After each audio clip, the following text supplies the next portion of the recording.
Hey, what's up, everybody? Welcome to the Jimmy Star Show with Ron Russell, bringing you the good times in music, fashion, pop culture, and entertainment. We got a fantastic show for you guys today. We've got really, really great guests, but before we tell you who they are, let's say hi to everybody, starting off with my cool, outrageous man about town co-host, Mr. Ron Russell. Who is on the warpath. Okay, wait, tell everybody on your warpath in a second. Ron's coming back to the warpath, everybody. On the warpath. We got a chat room full of people. What's up? Cindy Lady Lake, hello. Teresa Sabin, Don Hinton, B. Claudia, I think, is in there. Backpack John is in there. I know people are just jumping in now, but hello, everybody. We got a really fun show for you guys today. We have actor and radio host Al Bandiero coming on. Rocky Four's coming out next week. Bandiero. Bandiero. Bandiero. No, he's Italian. Yeah, that's how you say it, Bandiero. Well, you can ask him that when he comes on. That's Alfonso Bandiero. That's his name. I speak Italian, you Irish Mick. And then we have from Clueless and from oh shit, I forgot. Sabrina the Teenage Witch. Already with the you guys, we have Elisa Donovan coming on, and she's got a great new book coming out, so it's going to be a lot of fun. But they love your peach shirt, they said. Eileen's in the chat room. Hub Reynolds is in the chat room. What's up, everybody? Eileen Shapiro. Hey, everybody. So let me go back because Ron has to rant real quick. Well, before I rant, I want you all to know that Eileen Shapiro promised me that she was coming to visit us in December. And if she doesn't come, then we know she's a full of shit, make-believe promiser. And I want everybody out there to know that she says things and lies like a rug because she promised me she was coming here in December. But it's only November. I know, but we'll see. If she's not here in December, then everybody knows that she's full of shit. She's just a liar. Oh, and they said nothing cuter than a gay man in plaid. Yeah, right. Anyway, I'm on the warpath with Facebook. Uh-oh. I think Facebook is probably the worst thing that's ever come to the media because they are communists, all of them, young communists who have stupid socialistic thinking. They do not believe in freedom of press or freedom of speech. I was put on parole or put in jail for a month for a silly little joke I sent to a friend of mine, Ted, which really was nothing more than a joke. And after I wrote the joke, I put ha, ha, ha after it. They're using that as an excuse to get me off the wire because I have written things about our government, things about what are going on in our country, like the homeless, like $450,000 of our tax-paying dollars going who knows where, why. I question these things. I ask, why is Facebook changing their name? You're not allowed to do this on Facebook. They want you to stay stupid and gossip and just put pictures up of your fucking dog and your cat or your tits or your pussy, whatever the hell you got to put up, and keep it stupid.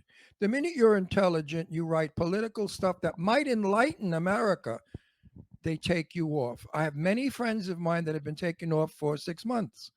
Because poor Johnny Parati, we loved him. Don't mention names. Oh. because they wrote political stuff that was not in the favor of Facebook. But you did. Facebook Facebook is a Democrat publication. There's nothing about Republicans. When people were tearing Donald Trump apart and saying, kill the bastard, I hate his fucking guts, they wrote that. Don't say that stuff. And they left it. They left it on Facebook.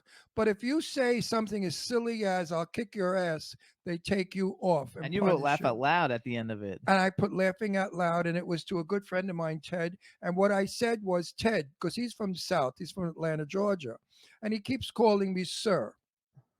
So I said, Ted, don't call me sir. My name is Ron. Sir makes me feel like we're strangers. So then he kiddingly wrote back, Mr. Russell. So I wrote back, I said, you know what? If you keep this up, I'm going to kick your ass. Call me Ron, please. Ha, ha, ha, ha, ha. And they punished me for that. But they didn't punish the person that I knew, who's a person in Palm Springs, who wrote the most horrendous, hideous, evil, mean things about Donald Trump's wife. Whore, lesbian, tramp, garbage, woman unfit to have a child, should have had that boy. All the rotten, horrible, despicable things they said about another human being was permitted on Facebook. Yet, if you go and rebut that and say to them, why did you allow that? They put you in jail. And then when you write back and say why you're in jail, they say unable to establish this. So you don't go anywhere with Facebook. Now I want to leave Facebook permanently and go on Instagram, but I just found out that Facebook owns Instagram. So you And see, WhatsApp. I'm speaking, there is a monopoly here. We do not have freedom of choice. When one person can monopolize and take over all these social medias, we have lost our voice, we have lost our opinions, and we have lost our argument.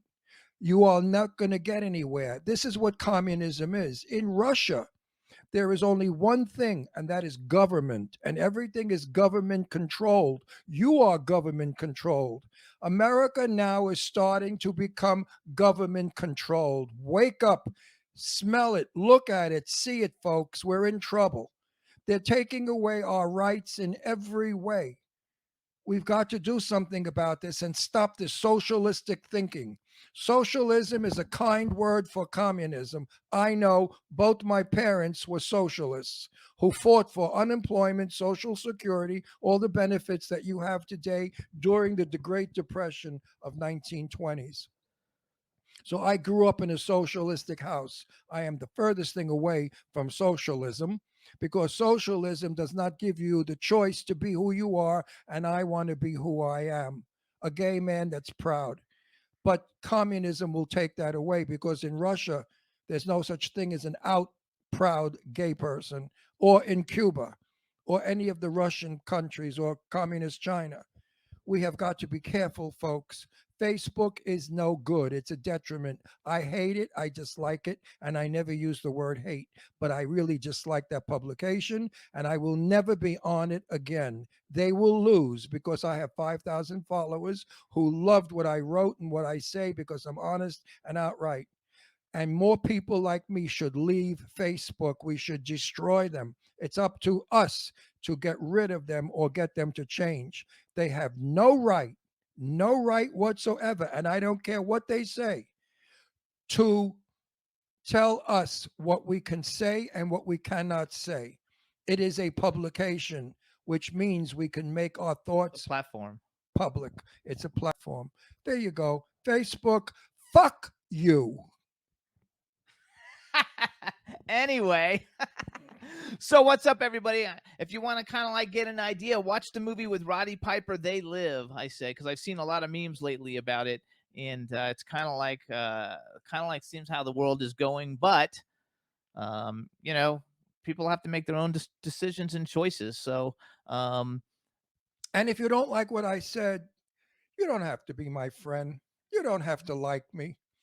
Because if you hate me or dislike me for my opinion, you're a fucking moron. And guess what? I don't want to know you either. Okay? I like intelligent people. Intelligent people will say, Ron, I heard what you said. I disagree, but I think you're a great guy. That's an intelligent person. But only a moron, idiot, low life, low class jerk is going to say, oh, fuck Ron Russell. He's a Republican. I'm not a Republican, folks. I'm not a Democrat. you're an I'm American. an American. And I want what's best for America, whether it be a Democratic Party or a Republican Party. I don't care. If they come from outer space, alien from Mars could be our government. As long as they make America the wonderful place to live in that it has been in my 81 years of life here. Enough. Now we're going to have a fun show. All right. So what's up, chat room? B Claudia has joined us. Thanks for joining us, B Claudia. Eileen is in there, and a lot of people came on. And they all say they love you, Ron. No, but it's true. I'm fed up with this bullshit where they're telling us what to do. Okay, but you just said Wear we a were going to mask. stop You that can't now. get Let's have fun no. now. You can't get on an airplane unless you show the code that you were vaccinated. Forcing people to get a Actually, the new thing vaccination. now, I just saw you guys in Hollywood. You guys, a new thing because there was a premiere that somebody was invited to, but the only way you can go to it is to show your vaccination card, and you have to have a current COVID test within the last 48 hours. Both. You have to have both of them now instead of just one, which is kind I of mean, creepy. it's a flu. Flus kill people. They've been doing that forever. Out of the zillions of people on the planet, A few million have died from a flu, but that's normal. It's not like everybody on the planet is dying like flies. We don't go in Manhattan and see people laying dead on the road. It's not like every place you look there's dead bodies. It's the people that have weakened immune system, who are old and who are sick, who catch this virus and die. So inoculate yourself. Yes, I have, and I'm going to get a booster shot, and it works. We're all healthy. But stop the nonsense. Stop the control, government. Don't control us. Wear a mask. Don't go here. Show proof of that. Don't fly. Don't walk. Don't eat. Don't shit. Don't pee. What the fuck are you all out of your minds? I refuse to live in a communist country. Refuse. Okay, now we're going to go to a different topic. I'm just so angry. I But know I you warned are. you all. I said I was on the warpath. And somebody's got to speak up. And all of you Republicans out there that are so scaredy cats, you're hiding. Oh, I don't want anybody to know I'm a Republican because then they won't like me. Well, too bad if they won't like you. Too bad. Oh, I sounded like Jane Russell. You sound I sounded like Jane, my buddy Jane Russell. When we used to argue, she used to say, So the we want to same give a thing. shout Too out. bad. That's what Jane used to say. We want to give a shout out to Angela Joseph. She's not in our chat room, but she's watching, and so we need to um, say so. Hey, Ange. And and Teresa Saban wrote that the Chicago police are standing behind the officers for not taking a shot, and so is the sheriff here. He's not making the officers. I mean, people have a right to choose what they want. It's not like if you don't get the listen, I have many friends that are Republicans or whatever they are, and I love them. And I have friends that have not had the shot, and they're not sick, and they're not spreading it. You know, it's You give gotta verify. You have a lot of friends who have take gotten it no. too. I just feel that freedom is what America was based on, and I love the fact that we were a free nation. All my life growing up, I used to look at other countries and say how sad. Oh my God, they've got dictators or they've got Look at Astro. control, government control. All right, so we're gonna go move forward because we got to bring on our first guest. So everybody, we really do have a fun show for you today. Ron's done ranting. Now we're gonna have a good time. Well, And, only because I have to voice my opinion. I want people out there to say to Facebook, stop the crap, because Facebook was indicted already for this very issue of not allowing people freedom of speech in America. So what did they do? They went and named changed them. their name They Meta. changed their name and they opened up under a different company. See what snaky little bastards you are, you little fucking runts. All right, ready? Ready? All right, everybody. So now we're gonna bring on our very first guest. I'm super excited to have him on. I've been talking with him a lot lately. Him and his fabulous wife. We met him through the Wise Guys, which are guys that we love to death, and through their radio show and going to an event in New York when we were there for September 11th. So go ahead, Roxy. Let's bring on Al. Hello there, guys. Hey. How are you? Oh, we hear you really well. Nice backdrop. Thank you. You like that? Yeah, I like that. All right, so hold on. Let us get a good introduction for you. All right, you guys.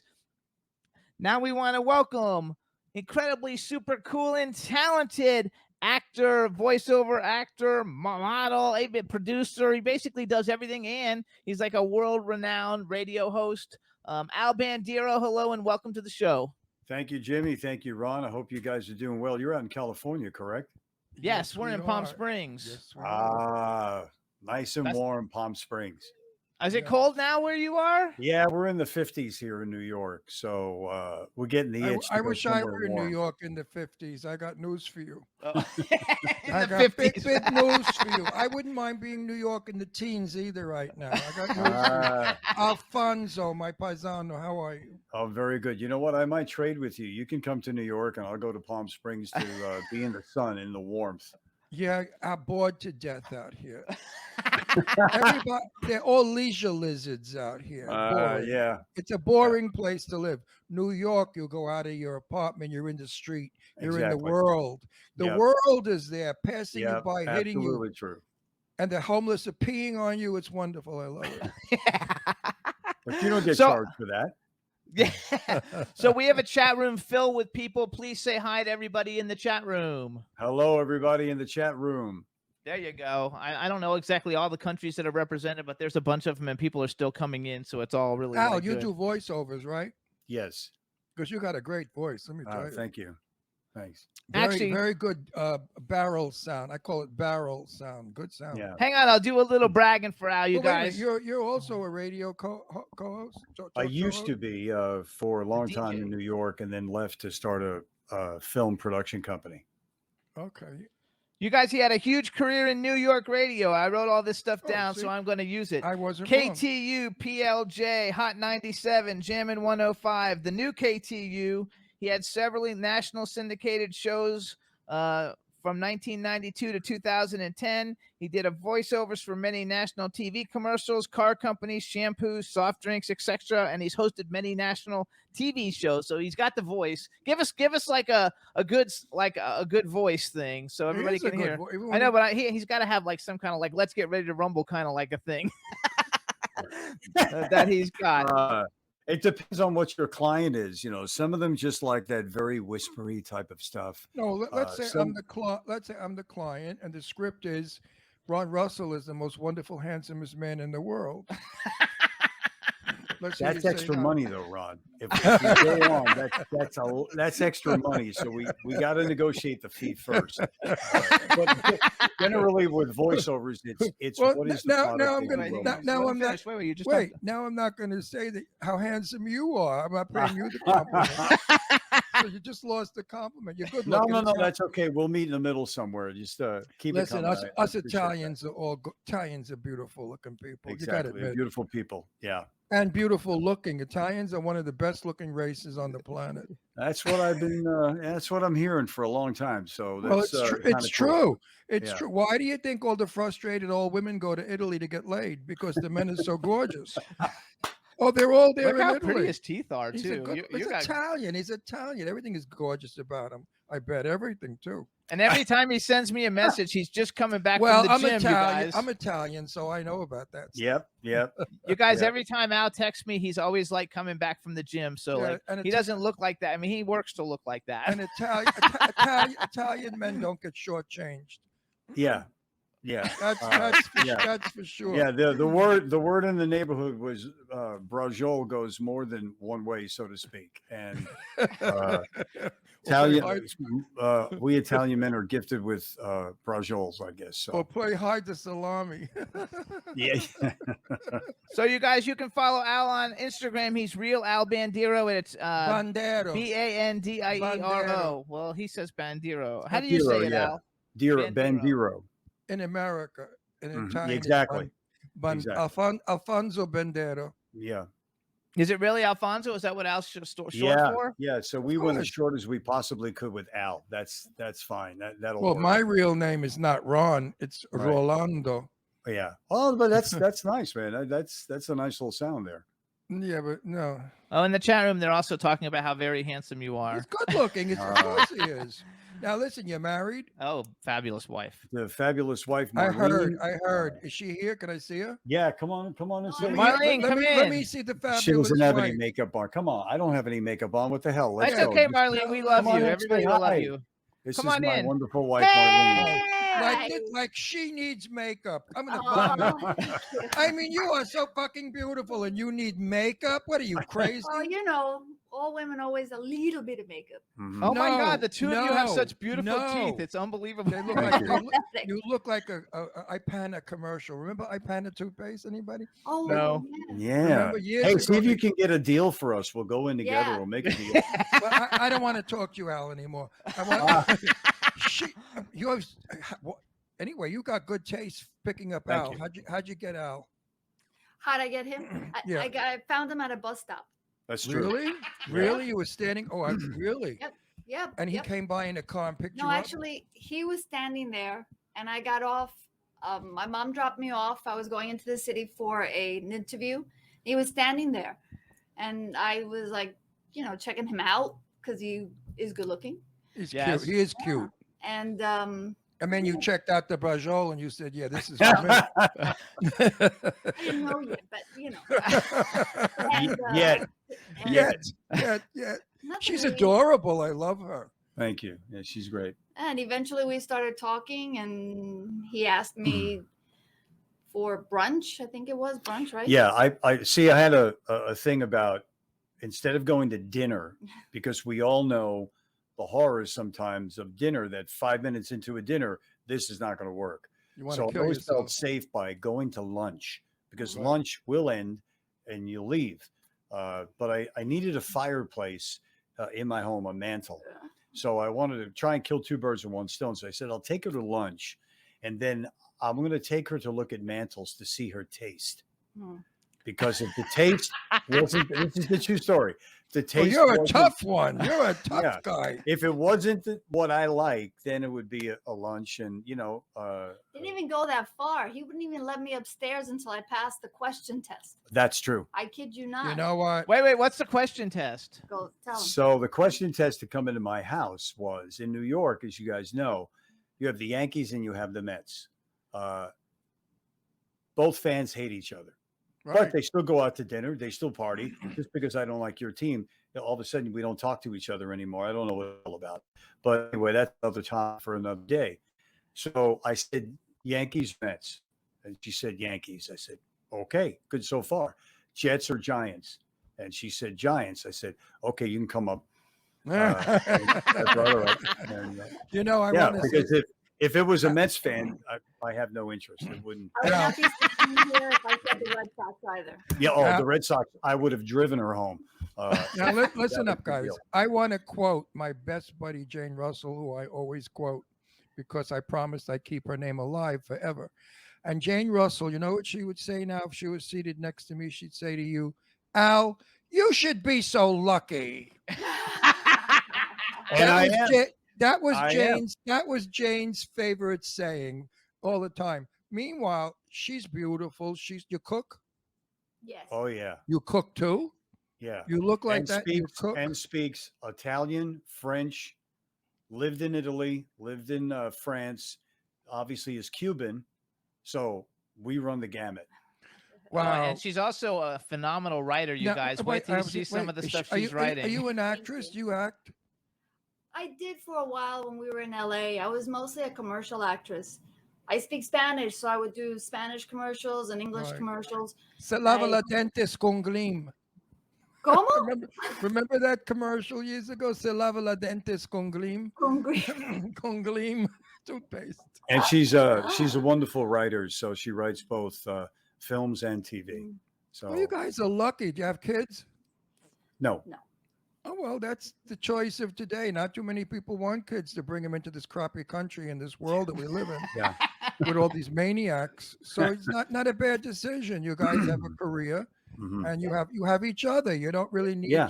I have two children, and my wife took a powder years ago because she didn't want to be married. Left me with my kids, and I raised my kids. So you know what? You could live without kids. You could live without a wife. You could live without anybody. If But we have a ton of nieces and nephews, yeah. and So there you go. yeah. So So we're you good. get to have you you got get the to have them you got the around. kid thing all around you. Yeah. So you both love live. I miss New York so much. Yeah. Oh, Well, I New miss York it. is changing rapidly. To The what? electricity will always be, but I think that a lot of the quality of life in New York's from the past is not there as much as it used to be. But that could probably be said for everywhere. Yeah, it Yes. is said for everywhere. Yeah, Because but New- in New York, there was a hipness, there was sort of a slickness, back in the day, so to speak. That's not really there anymore. There's if you were a New Yorker back in the day, there was just this hipness about you. It's different now. They've tried to clean up the city so much. I think they've cleaned it up too much. Now it's just like a very large metropolitan, like Disney international World. city. It's sort of well, that. what's Yeah. really happened? I go to New York often. When I'm in New York, I find there are no New Yorkers. When I speak, Exactly. no, they hire me for movies now. I swear to you, I'm not lying. I'm telling you the truth. I do all these movies where I play a gangster.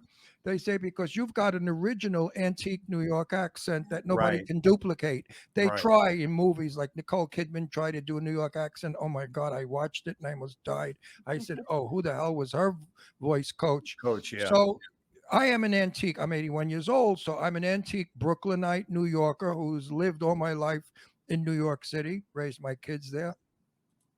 I love New York. There's nothing like it. LA is tinsel and I don't know what it is. Yeah, we Uh, lived in LA. Marlene and I lived in LA for 14 14 years, years. so so you know. we know. And the one thing that we noticed about moving to LA from New York was for some reason you meet someone and you gravitate towards them or they gravitate towards you and you're hitting it off. And it's later in the conversation that you understand and feel that, oh, you're also from New York, but you didn't know that up front. It was just this air. It was just the way that they are versus people in that city. And I found that when we were there, constantly you just met somebody else. And in the conversation, they told you, oh, I'm also from New York or I'm from Brooklyn or the Bronx. And you hit it off as opposed to other people come from other cities that are quite different. Yes. I'll leave it Pisses at me that. off. Pisses me off when people out here say, "Oh, I was in New York and everyone is so unfriendly." That's That's not bullshit. true. That's That's not bullshit. True. I Yeah, go that's to New bullshit. York. Jimmy will tell you when we were in New York a couple of months ago. I was talking to everybody in the street. Yeah. I Yeah, talk to. I'm like a friggin' lunatic. I walk yeah, around like years ago. Years ago, if you came from the neighborhood, you knew everybody on the block. Everybody knew you. yeah, Everybody was a friend. We'd sit outside in the hot August nights on lawn chairs, yep, eating ice yeah. cream, talking. It was wonderful. Here in Yep. Palm Springs, we were in cars. Nobody's friendly here. They're all drunk. No, seriously, Palm Springs is the alcoholic capital of the world. Oh, I have never met so many drunken people as here. We go to parties and they can barely stand half the time. And then the next night they're doing the same thing over again. Well, why do you think that is? Do you think that because there's Because not they enough never, to do? no. Palm Springs attracted all the people who were once, who never were, and for who wanted to be. Hmm, It's a very okay. sad town of people, a mixed bag of people. There are people here who live like they have means, but they don't. There are Wow. people here who live like they were once a star and they never were. And there are people here who were once stars and now are ignored. Well, So it's a, come to visit us in New York, and we'll come out to visit you there. I mean, when oh, we were come there, visit us. The we were weather there is not great. we were there a few years ago, and I got we went just for the hell of it. We went through the Frank Sinatra hangouts. We went by Twin Palms. Obviously, that was his first home, and we actually got in through somebody that we knew, and I believe they were renting it for whether it's a night, 2 nights a week, whatever it was. Weddings and stuff. Yeah, and we walked through it, and there was that cool factor.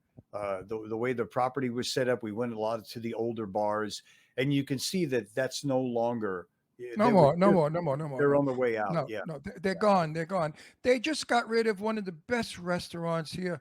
It was a restaurant that Frank Sinatra used to hire for an evening just to have Ava Gardner and all his friends, Sammy and all the gang, eat there and party. And I forgot what I it's forgot what it's the called. call, but it's down the road and now it's closing. it's There gone. are yeah, and even the Riviera Hotel, which was wonderful. It was very 1950s. Marilyn Monroe, Sammy, Frank, Dean, all of them were hanging out there. Now it's gone. They redid it and took down all the old, beautiful mid-century stuff, and they made Ah, it out to And be now it's called Margaritaville. Margaritaville. oh, Yeah. okay, So So okay. just wrecked it. Palm Springs has lost all of its old Hollywood. Charm. We go to homes yet, like we know a lot of the old movie stars because of me. They were my friends from when we were all young. So we go to a lot of homes here that were the original homes, but even my old movie stars are broke and they're selling their homes and people are coming in and knocking them down and putting up these ugly cubes. The architecture. We watch a lot of stuff that's shot out of Palm Springs, through the Travel Channel and things like that. And the mid-century homes that they go in and they redo are absolutely beautiful, just with the mountains, the backdrops, and then you see famous homes that were owned by well-known people just left Mhm. To rot, which is such a shame. Well, That not happens left to in LA rot. too. It's just that people think Palm Springs, oh my God, Jimmy and I, first of all, the publications say that Jimmy and I earn 10 million a year. I love that one. Do they say that about you But too? it's probably really makes 15 100. million, though, isn't Yeah. it? No, I Yeah. love that we earn 10 million. I mean, that cracks me up like you can't believe. Okay. We should only earn a half a million. But so a lot of the people that live here, people think we're rich because wow, you guys, you own a home in Palm Springs. Yeah, Yeah. we do. And wow, it's all rich people there. No, it's not true. Yeah. There are areas, there are people who are. I mean, here we go. Let's name drop. Goldie Hawn, and Russell live up the Kurt road. Russell live up the Kurt road Russell from live us. up the road from us, and above them is Barbara Streisand. The next to that is Barry Manilow. George Hamilton, George Hamilton, Suzanne Summers, That's about it. The and rest Michael Douglas's dad lived across the street from Kurt Russell, but so we live in a very posh neighborhood that used to be. Only because Jimmy and I live in a very charming little house. It's a 2,200 square foot house, but it's very hacienda looking. Oh, that's our so favorite. nice. Yeah, we love Yeah, that. it's the old California, which I like. I'm not a Cubist. So hey, let's brag a little for Al. So you guys, Al and his wife were in L.A. and when Al was in there, he starred on a show called Desire. It was on Fox.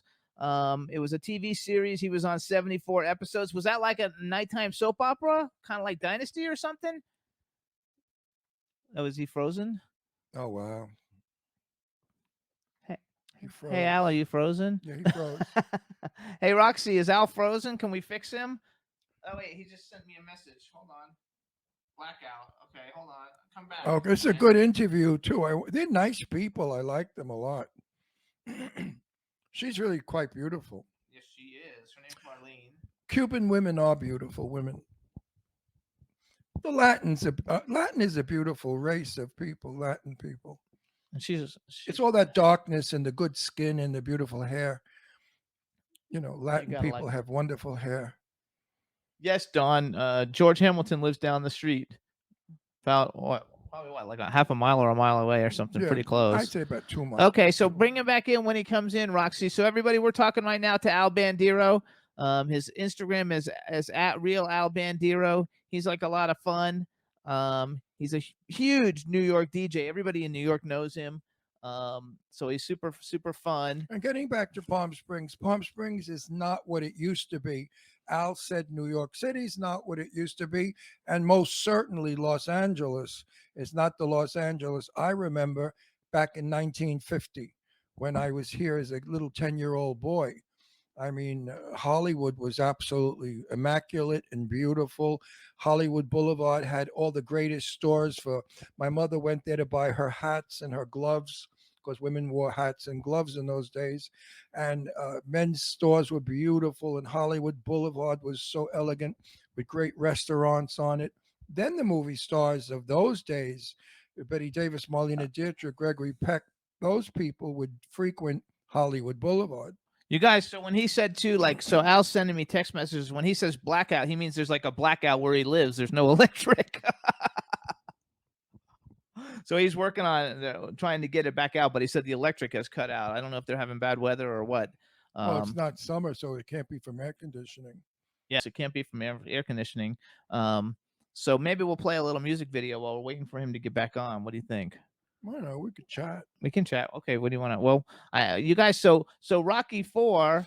Rocky IV is the most popular and most financially successful of all the Rocky movies in the franchise.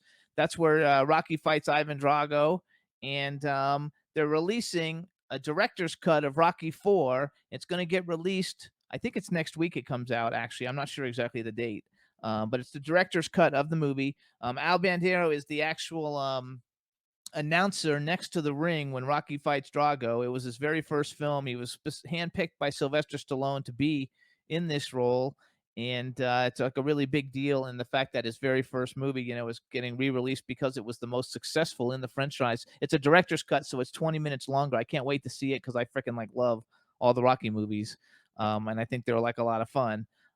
So we're gonna talk about that. Hopefully he'll get back on. I hope so. I wonder what the blackout was. He just says the electric cut out. So Wow. so maybe we'll play the trailer for it. You want? Oh wait, he's back. He's back. We missed you. Thank you. So you We had a just had blackout. Listen, a little, you got a little bit of a blackout, brownout, and we Well, just tried to get back you on. got Sorry you, about that, you guys. gotta pay the electric bill. I know. I keep telling her that. I said you can't just Yeah, make you it. know. she, she only spends money at the beauty parlor, but never pays the electric bill. I know. Where'd she So go? he- Hey, Marlena, get back in here. So wait, Al, so what I did while you were gone, Look at that beautiful head of hair. Cuban hair. Cubans have gorgeous eyebrows and hair. You notice that? Here. Yes, Everyone Cuban says women. that. Cuban Yep. women have the most beautiful eyebrows and beautiful hair. so hold on, let's go back. I So have here, many Cuban friends in New York. Many, so many. so Al, what I did while we were in our blackout, I told everybody that you are in Rocky 4, and that Rocky 4 Yeah. is the most financially successful of all the Rocky films. It was your first film. You were handpicked by Sylvester Stallone to play the announcer, the ring announcer. I don't know, what do you call it? Is that what you call it, a ring announcer? The ring commentator. So we call Ring the fight. commentator. Okay, Right. so you call the fight. Rocky 4 now is coming out with the But wait a minute. director's. Sylvester Stallone is still boxing? This is Rocky 4. Is it Sylvester boxing or is he playing a manager? No, until Rocky 4 is like 20 years old. He was Oh, I boxing. thought it was a new film. No, you no, said. no, No, 20 no, years no, ago. no. They're re-releasing it. Oh, I'm sorry. I didn't get that. So they're re-releasing Rocky 4. When is the director's cut coming out, Al? November 11th. You can go to phantom.com and hit in your zip code, and it'll tell you all the theaters that are playing it. So here's the thing that's a little unusual. You got room? Come on in here, Yeah, baby. move over. Marlena's half in. Here's the thing that's I a like little unusual. Madalena. I like Madalena better. So Okay, with let's this company, More romantic.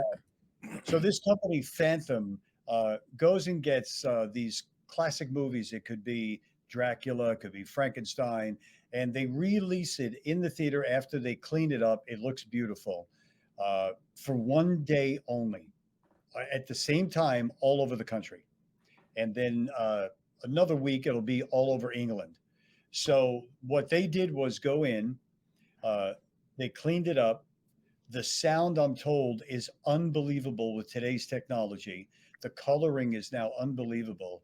And what he did was add 40 minutes to the film by elongating some scenes, shortening others that he didn't like in back in the day when he did it.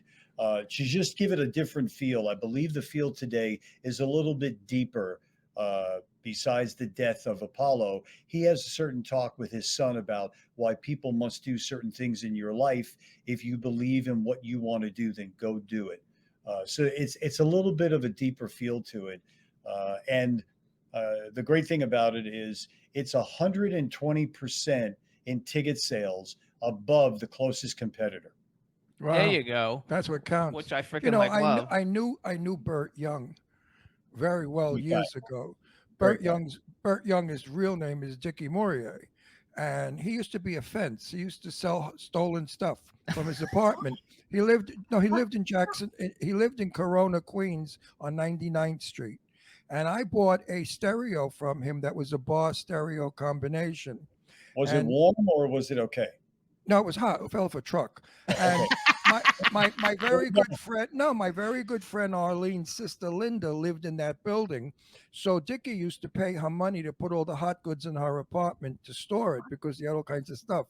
So I mean, This is before he's a famous star. my Arlene and I came down from Cape Cod. We went to Dickie and Gloria Benicetti's wedding at the Astoria Manor in Astoria, Queens.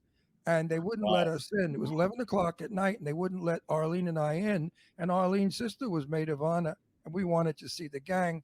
So a fight broke out, and I picked up one of the big chrome ashtrays with sand in it, threw it through a window, and we were beating people up. And the bridal party came out, and they were smacking everybody around, and Dickie was punching people. It was a whole big mess at Dickie's Yeah, wedding. we had to listen to those stories. We had great memories. You know, that was my, as Jimmy was saying before, that was my first film. And you know, the first time you walk onto a set, you're quite nervous. And now you're going into an established, big time movie set with people like Sly and people like Burt and people like Talia. But what I took away from that was each of them took this, at that time, this kid under their wings and would go out to dinner and say, okay, this is what you have to look for. Pardon me. This is what you have to do. You're going to make it through it. And they didn't have to do that. They could have said, hey, sink or swim on your own. And they just individually would go out, spend the time with me. So when we finally got to shoot the scene, I was pretty relaxed. I wasn't as nervous as I had been prior to them taking me under their wing and saying, they just guided me. and that's the biggest takeaway that from that experience as my first movie. And you know what? Not because I'm his wife, but he was good. I mean, he was really good. He's a natural. He's a natural actor. When you told me that was his first movie, I couldn't believe it. I'm like, wow. So I watched Well, Rocky you know, 4. Hang on. I watched Rocky 4, the old version. I watched it on Thursday just because I knew you were coming on, and I love the Rocky movies and I love the Creed movies. And so I watched it, and it was really good, and you're really good in it. And I can't wait for the new version to come out. I thought it only had 20 more minutes. I didn't realize it was 40 more minutes. Yeah. So, 40, yeah. so I And think there's- it's going to be an that's awesome. another movie. Yeah, I yeah, think it'll be. if you ever have the time between now and the 11th on YouTube, there's actually a documentary now of the making of the re-release. It's about an hour and a half long, and he takes you through the detail of what he did, what he took out, why he put certain things back in, going through the colorization and all of that. It's an interesting thing. And one of the pieces that we were watching in the middle of it, the camera pans to him and then pans over to the screen, and he's actually watching my scene. Yeah, that was pretty cool. So I was like, wow.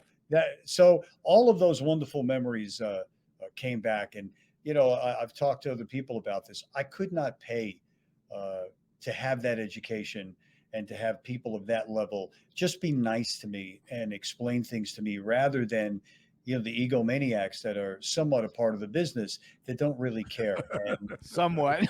like today, I make a lot of movies today, horror movies. Okay, I have yet to meet a director that gives me 2 seconds. I've yet to meet yet to go on a set where there's a mark for me to follow, an X on the floor. Wow.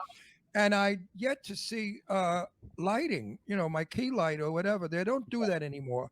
Now you go on a set, they shoot you with a cell phone or something like it. And everybody reads lines. Nobody acts anymore. They read lines. It was such an experience that the day before we were going to wrap, because our scene took 2 weeks to shoot in Vancouver, they took over. First, I was told it was a hockey rink, and then I was told it was a rodeo place, but it was about 4,000 people, extras in the stands, all dressed in Russian outfits. The entire place for that scene you literally look like you were walking into Russia. They did a wonderful job. So the day before we were going to finish the scene, one of the guys in charge of the clothing department said, "Hey, this is for you from Sly and from all of us. This is a little gift, parting gift."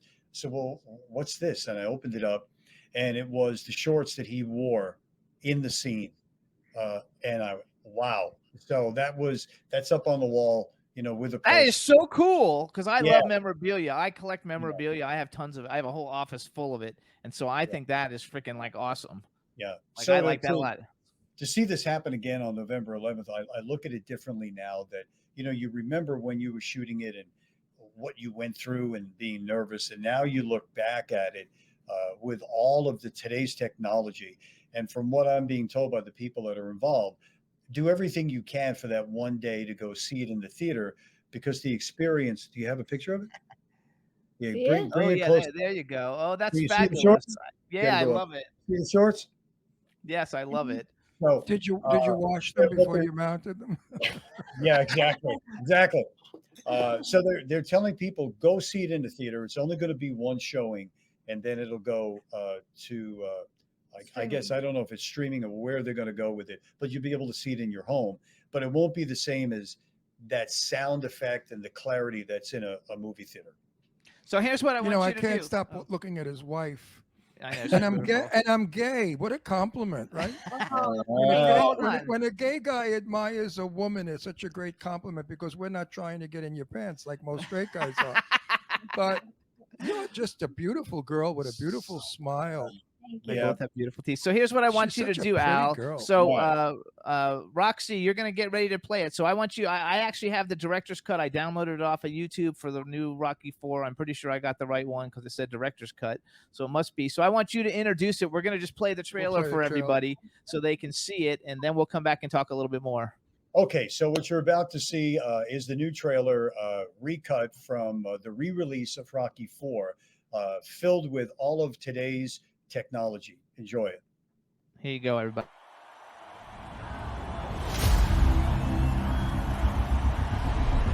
Russia will now throw its hat into the ring. I've seen this Drago fight. Drago is a super athlete. I know I can beat him. Hey, Paolo, look, maybe the show is over. You got nothing more to prove. He thinks he's fighting for the whole country, but his reasons are wrong. I'm asking, as a friend, stand in my corner. Just this one last time.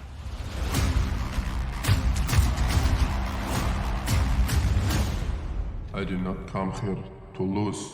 Perhaps this simple defeat will be a perfect example of how pathetic your society has become. You're my friend. I should stop this fight. And don't do this to me. Apollo is down. I cannot be defeated. Somebody get a doctor in here! Soon, whole world will know my name. Drago. Drago. I let it happen. I gotta take everything he's got.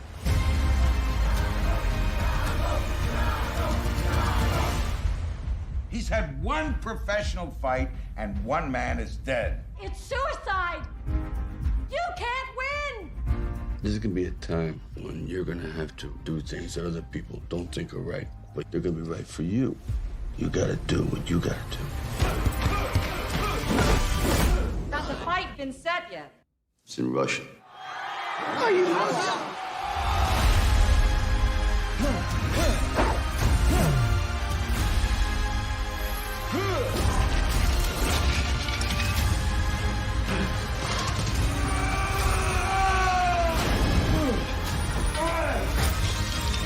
all your strength, all your power, all your love, everything you've got. You know what to do. Do it.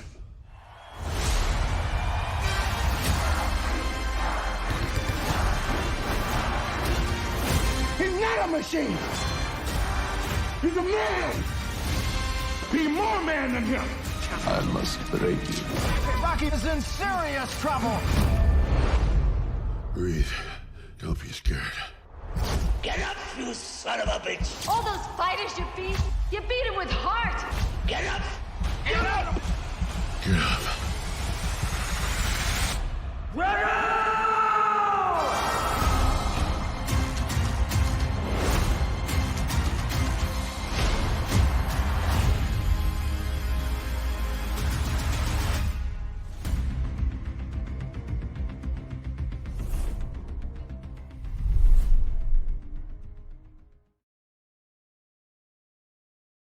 Like, I am telling you, I got like goosebumps. Wow.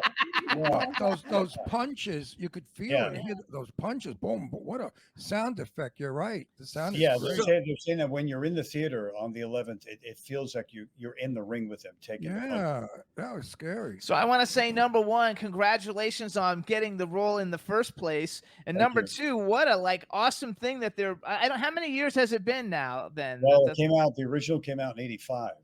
okay, so 15, 20, so 36 35 years years. later, 35 36 years years. later. Yeah. Yeah. So congratulations, 36 years later, they're bringing it back, and you Yeah, get to but live through it twice. Jimmy, if it's good, it's ageless. You know. Oh no, that. that's true. That's true. But the fact that they're putting all this promotion into it, I think it's Yeah, but phenomenal. It's an ageless Well, and the film. fact also too, guys, that in money making of all of them, Rocky IV made more money than all of them, and it obviously has to do with America versus Russia, and that will never end. So I believe it'll always stay as the biggest money making Rocky film that there is, and that ring commentator probably had a lot to do with bringing all that Yeah, money. that's right. You gotta love it. That's what I say. Just all the out of time. curiosity, did you like the Creed one where Apollo Creed's son fights Drago's son? Did you watch Yeah, that? I thought it was like, well, where would you take it? And that's before I watched it as the opening credits. I said, where are they going to go with this?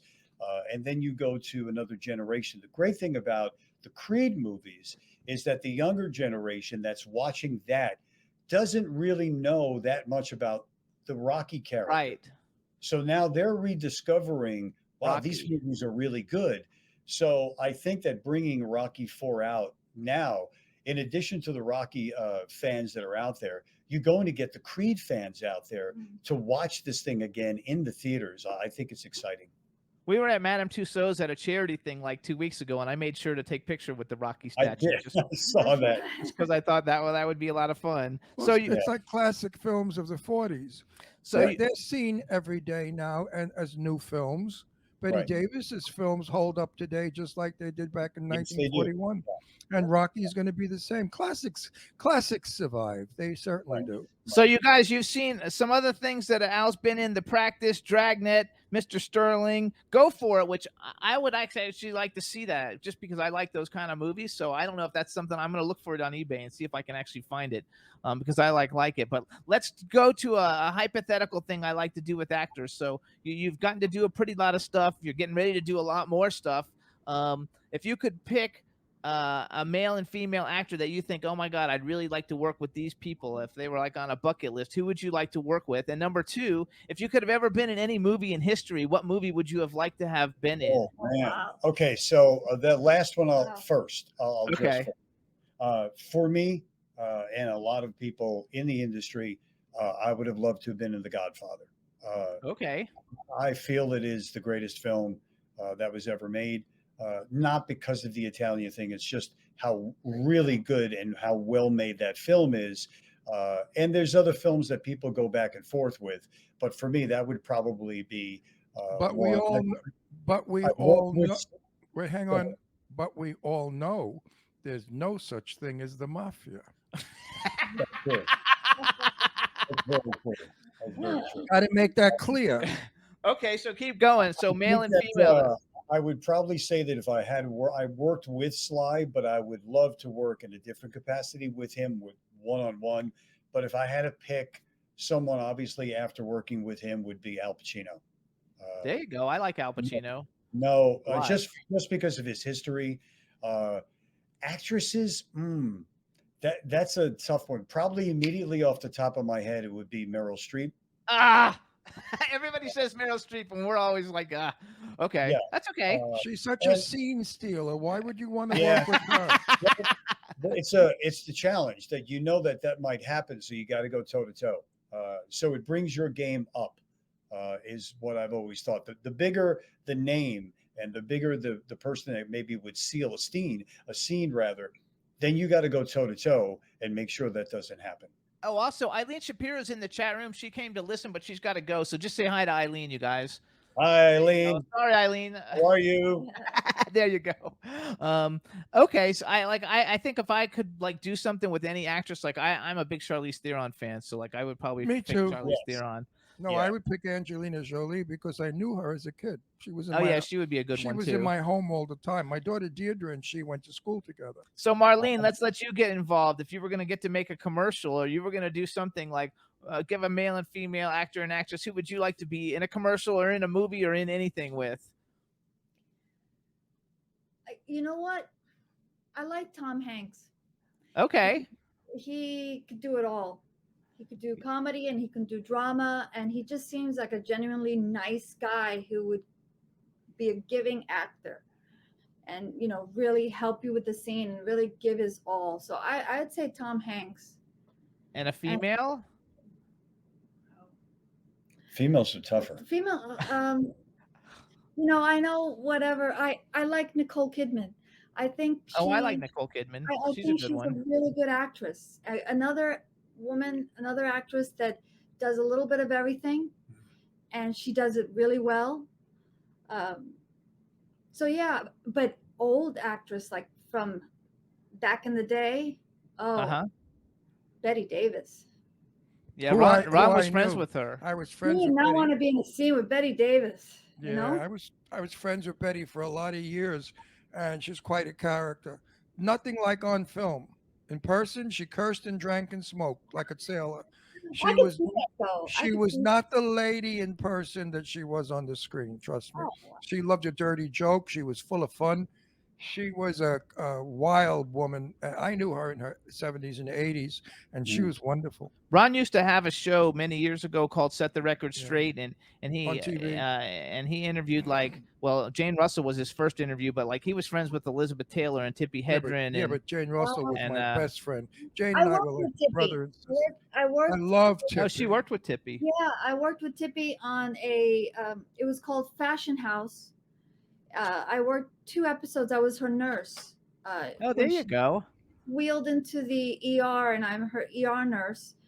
And very nice lady. Very, She's a very. doll. Are you kidding? Just sweetie pie. One of my favorite people is Tippy. Very, very nice lady. So I have a question for you guys because we've only got like 5 minutes left. Are you want to like plug anything that you're working on? I don't know. I don't know what we're allowed to say on certain things and not. So I don't want to bring Well, us. what's Marlena doing?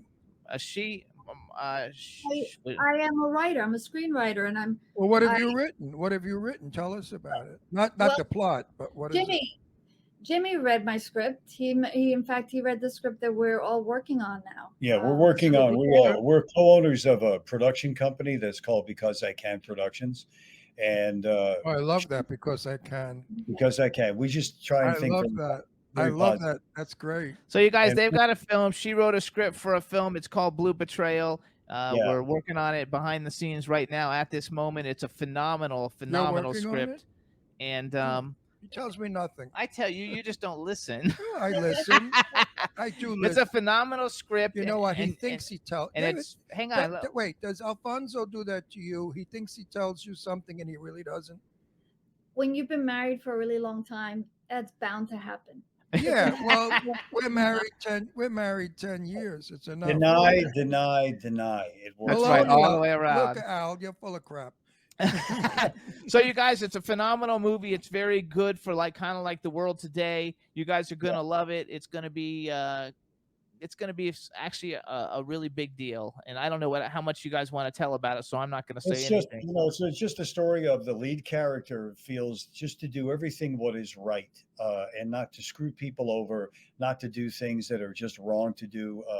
And everybody around him, everybody just takes the easier route of being paid off, lying, and so on and so forth. And he goes against that.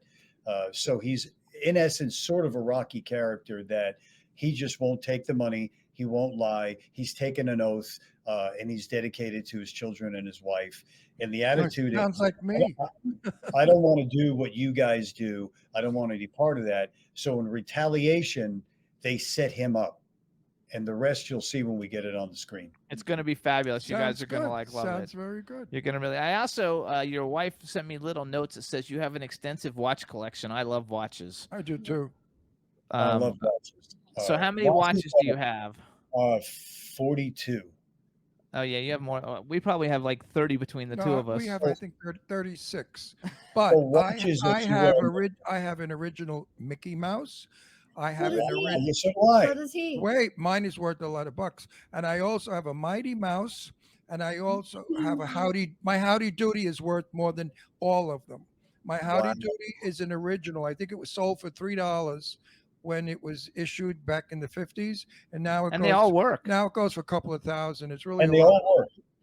All my watches work. Yeah, I have on right now. Usually, one of the gals in our chat room asks which watch you're wearing. Dawn does every day, every week. We love watches. I love watches. As you both know, watches are an example of your personality. It's what you feel like that day, and it's not just about telling time. It's it's just a little statement piece. It's a little crossing the T's and dotting the I's. And when you're a watch fan, you immediately shake someone's hand. I don't know if you both do this, but if you see a watch, you look at the watch immediately. I always look do. at it. I do. I think watch freaks do. But I want a Flash Gordon. I don't know if they ever made one. I want the original Buster Crabbe. It's probably worth a fortune, but I don't know that they ever made them. He's a big Flash Gordon I fan. love Flash Gordon. That's my hero.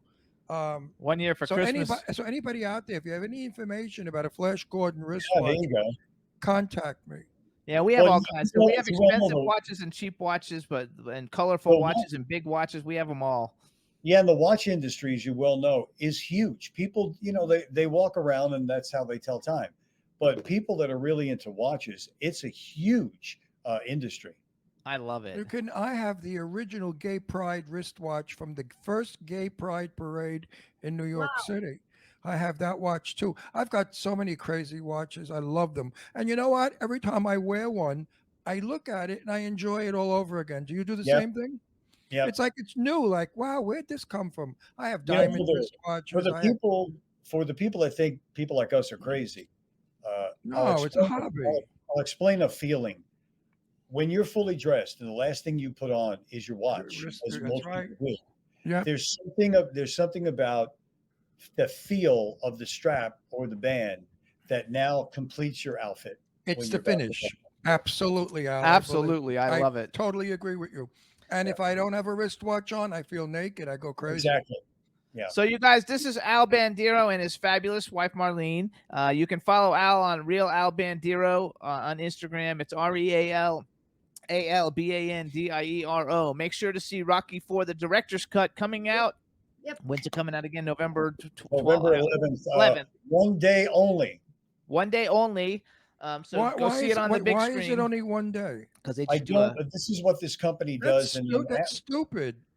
that I thought that agree. too. But they do it one day and it simultaneously across the country. Then it goes to another country. Yeah, but but then what it'll if be on streaming afterwards.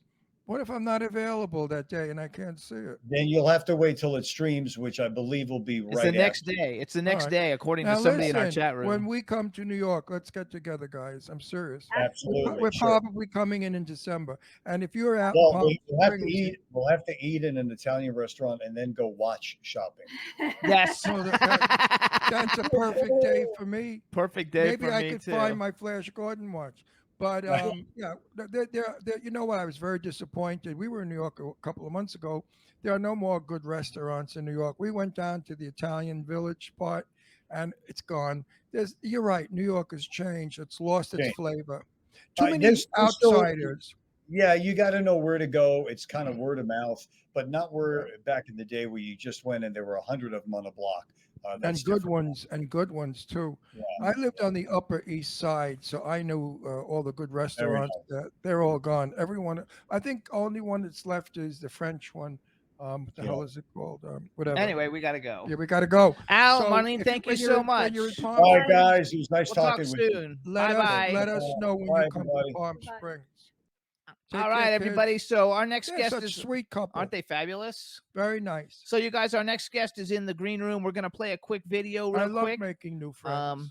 Yes, Alan and Marlene are fabulous, and I love them to death. And we talk a lot, and I love the Rocky stuff, so it's fabulous. So you guys, our next guest is a superstar. She's in one of my all-time, as a clothing designer, favorite movies ever made in history. The name of the film was Clueless, and I want to play the trailer real quick before we bring her on, so everybody can see it. And then we're gonna bring on Elisa Donovan. So Roxy, go ahead and let's play the Clueless trailer. So, okay, like right now, for example, the Haitians need to come to America. But some people are all, what about the strain on our resources? And it's like, when I had this garden party for my father's birthday, right?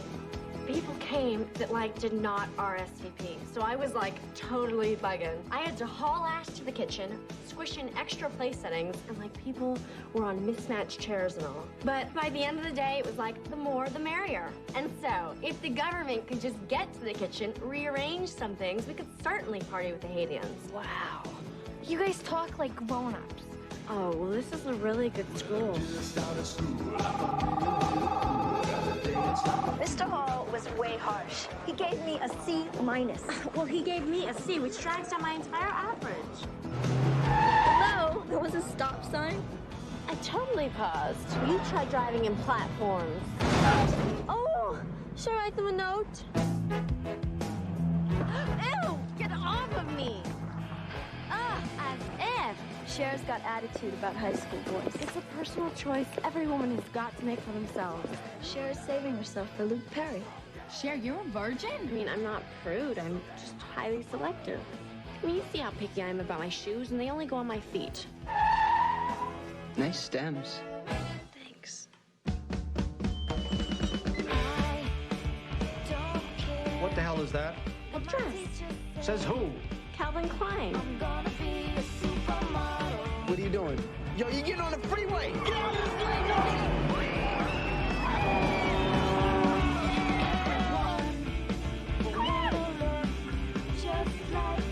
You go, girl. Are you okay? I'm fine.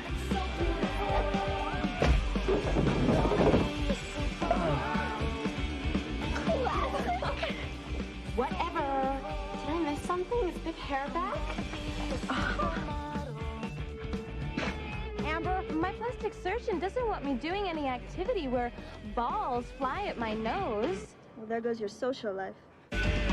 I'm gonna be a supermodel. Freaking like one of my all-time favorite movies, you guys. I'm super excited to bring on one of the stars of Clueless, who's done so many fabulous things and has a new book out that we're going to be talking about. Please welcome Elisa Donovan. Bring her in, Roxy. Hey! Hi there. Hi, guys. Hey. How are you? I'm doing great. How are you? I'm fantastic, and I'm super excited to have you on because I was a clothing designer back in the day, and I dressed a whole bunch of famous people, and that was like my go-to movie. So I know you've done tons of other things, but I had to bring that up to get it out of the way first. But let me introduce you to my cool, outrageous man about town co-host, Mr. Ron Russell. Hey, darling. And our Hi dog. there. Now, I lived in Beverly Hills, and my one daughter went to Beverly Hills High, and the girls weren't like that. I was going to say, were they like that? No. Well, I grew up on Long Island and went to public school in Northport, and I will definitely say people were not like that, but they were. I think they're all kind of representations of the dynamics between groups of people. You know, that's Well, I think that doesn't change. My youngest daughter grew up on Long Island. We lived in Setauket. She went to the 5 school district. I think it was called District 5 School, which is supposed to be the best. And I found them to be a lot more snobbier than when we lived in Beverly Hills. So it's where you go and who they are. So we have a chat room filled with people, and there's a whole bunch of people in it. So I could just say hi to everybody in the chat room. Hi, everybody in the chat room. And then we have a couple people that are like really big fans. If you could say hi to Dawn, because she's like saying, "Oh my God, I love this so much, you have no idea." So Dawn is in California. Hi, Dawn. I'm in California too. And I'm in San Francisco. Oh, there you go. And B Claudia is in Germany. So say hi to B Claudia. B Claudia? Yeah, B Claudia. B Claudia. Yeah. Hi, B Claudia. Let's all be Claudia. That's right. Let's all be Claudia. And I'm smiling because you're making me smile. I had a bad day with Facebook. They punished me for something stupid, and I was really angry in the beginning of the show. But you have such a up smile, a positive smile. You're making me grin and smile. You're a beautiful girl with a beautiful. That's my job. With That's a beautiful smile. Look at that smile. Thank you. Everybody has trouble with Facebook. Facebook's got some trouble. They got to get rid of it or clean it up. They got to make it right. So you guys, if you want to see Elisa not on Facebook, you can follow her on Instagram and you can follow her on Twitter. She's at Red Donovan, RED Donovan, DONOVAN. I am on Facebook also, just so I might sound a little contradictory. I just don't really, I know there's not as big a deal. Trouble there. Not as That's big. Right. And you guys can go to her website. It's Elisa, ELISA -Donovan, DONOVAN.com, because you can find out everything about her there by going to the website. We're going to talk for a few minutes about some of the great things that she's been in. Before that, I want to just say something. Let me just finish. We're going to talk. We're married, so that's why we fight. No, he's going to go into that whole big monologue. No, not yet. No, I want to just say one thing. I bet the guys go crazy for you. I mean, look at that personality. You're so bubbly and smiley. I don't know. I think my husband likes me. Oh, your husband. Well, okay. We'll end that story. He was gonna fix you up. He knows every good-looking single guy. I will say I have had some boyfriends over the years prior to meeting my. I'm sure you have. I'm sure you have. Oh my Beautiful. gosh, she's so pretty. I love her already. I know she is. So it's going to be funny because some of the things that you've actually done are some of my favorite things. I was a huhuge fan of Beverly Hills 90210 when you were on those. Oh yes. And I'm really good friends with Serena Vincent and Chad Lindbergh and Lou Temple, and you were in Monica.